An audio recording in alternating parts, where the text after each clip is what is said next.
Number 163 in your classwork for imaginary numbers, we're asked to simplify the expression.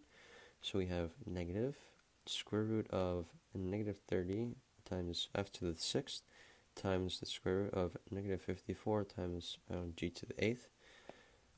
We're going to go ahead and combine the square roots under one square root. So we have negative 30 f to the 6th times negative 54 times g to the 8th, and inside the square root here we have two negatives which cancel out, and in order to make the simplification process a little easier, I'm gonna rewrite this a little. So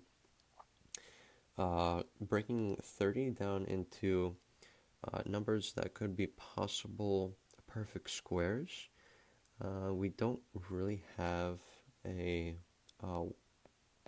option, but if I write 30 as 5 times 6, we'll have a benefit later on, as you'll see. I'll rewrite f to the 6th as f cubed, all raised to the 2nd power.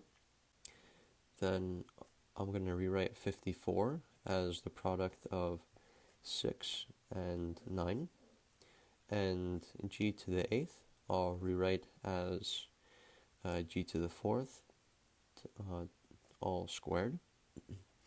So what this does, it allows me to bring out this f cubed and g to the 4th, because their squares will cancel with the square root.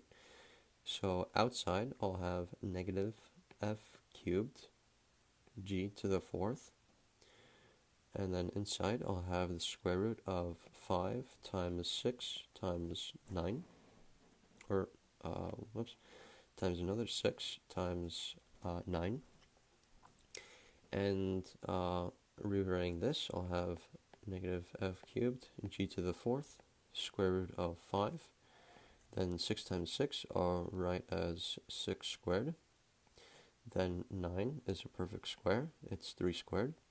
So bringing out, we can now bring out this 6 and 3 out of the square root.